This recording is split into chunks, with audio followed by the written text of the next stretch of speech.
प्राचीन भारत का इतिहास जब हम इसके बारे में सोचते हैं तो अक्सर बड़े बड़े साम्राज्यों की तस्वीर सामने आती है। लेकिन एक दौर ऐसा भी था जब भारत छोटे छोटे राज्यों में नहीं बल्कि 16 शक्तिशाली महाजनपदों में बटा हुआ था। और ये सिर्फ राज्य नहीं थे, ये आने वाले साम्राज्यों की पहली ईंट थे।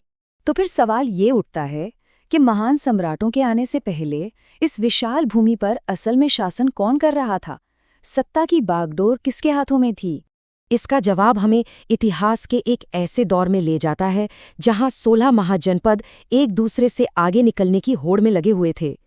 ये एक तरह की राजनीतिक शतरंज थी जिसने भारत का भविष्य तय कर दिया। तो चलिए इस कहानी के पहले हिस्से में चलते हैं। हम बात कर रहे हैं 6ठी शताब्दी ईसा पूर्व के भारत की। एक ऐसा भारत जो किसी पच्चीकारी या मोज़ेक की तरह था, जहां हर टुकड़ा यानी हर राज्य अपनी अलग पहचान बनाने के लिए जद्दोजहद कर रहा था।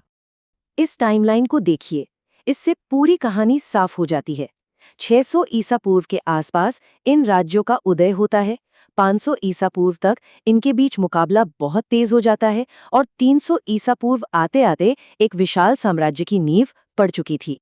और हाँ, ये सिर्फ कहीं सुनी बातें नहीं है, हमें इसका ठोस जिक्र अंगुत्तर निकाय जैसे प्राचीन बौद्ध ग्रंथों में मिलता है।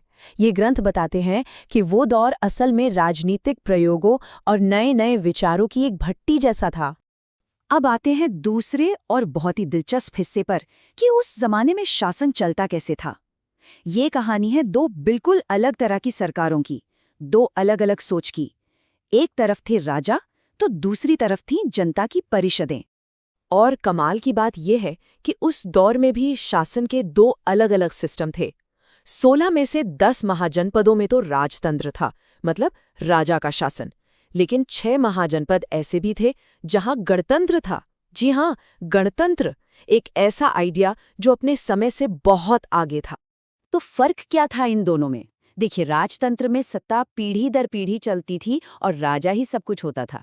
वहीं गणतंत्र में शासन एक चुनी हुई सभा यानी असेंबली के हाथ में था और सारे बड़े फैसले वोटिंग से यानी बहुमत से लिए जाते थे। ये प्राचीन लोकतंत्र की एक पहली झलक थी। और ये गणतंत्र कोई छोटे मोटे नहीं थे। जरा इस नंबर को देखिए, 7,707। माना जाता है कि वज्जी संघ की सभा में इतने सदस्य हुआ करते थे।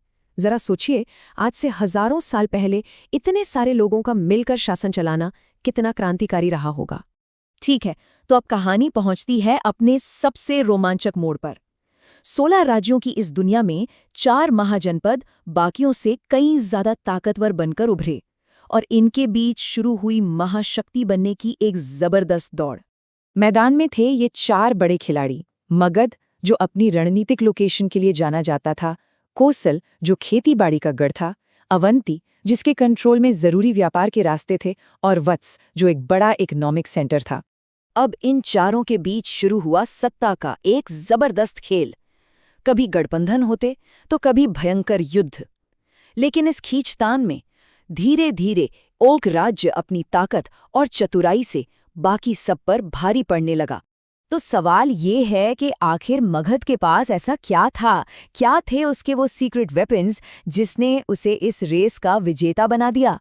चलिए अब चौथे भाग में एक साम्राज्य बनाने की इसी रेसिपी को समझते हैं।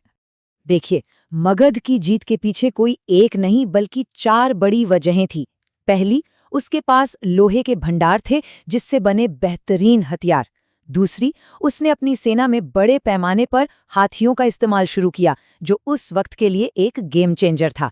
तीसरी, उसकी भौगोलिक लोकेशन ऐसी थी कि उस पर हमला करना बहुत मुश्किल था। और चौथी और सबसे अहम वजह, उसे बिंबिसार और अजातशत्रु जैसे ताकतवर और दूर की सोचने वाले राजा मिले। बिल्कुल, जैसा कि कहा जाता है, जब राजा बिंबिसार ने अपने पड़ोसी राज्य अंग को जीता तो वो सिर्फ एक लड़ाई नहीं थी, वो असल में मगध के एक साम्राज्य बनने की तरफ पहला और सबसे मजबूत कदम था। और अब आते हैं कहानी के आखिरी पड़ाव पर, कैसे मगध ने इस संघर्ष को खत्म किया और इस पूरे इलाके का नक्शा हमेशा के लिए बदल दिया।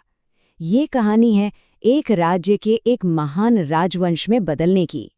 मगध ने अपनी ताकत और समझदारी से एक एक करके अपने सभी दुश्मनों को या तो जंग में हरा दिया या फिर कूटनीति से अपने साथ मिला लिया। इस तरह जो इलाका पहले कई हिस्सों में बटा था, वो पहली बार एक मजबूत शक्ति के नीचे एक हो गया। तो मगध का आगे बढ़ना सिर्फ एक राजशाही की जीत नहीं थी। असल में ये वो नींव थी, वो प्लेटफॉर्म था जिस पर आगे चलकर चंद्रगुप्त मौर्य ने भारत के पहले महान साम्राज्य यानी मौर्य साम्राज्य की शानदार इमारत खड़ी की। तो कुल मिलाकर महाजनपदों के इस दौर की विरासत क्या है? ये सिर्फ राजाओं और लड़ाइयों की कहानी नहीं है, ये राजनीति के विकास की कहानी है, ये दुनिया के सबसे शुरुआती गणतंत्रों की कहानी है, ये बौद्ध और जैन धर्म जैसे नए विचारों के जन्म की कहानी है, और सबसे बढ़कर ये उस एकीकरण की कहानी है जिसने मौर्य साम्राज्य का रास्ता तैयार किया। और अंत में एक सवाल जो सोचने पर मजबूर करता है। इस दौर ने हमें एक तरफ विशाल साम्राज्य दिए तो दूसरी तरफ लोकतंत्र के शुरुआती बीज भी। आज के समय में इन दोनों में से कौन सी विरासत हमारे लिए ज्यादा मायने रखती है?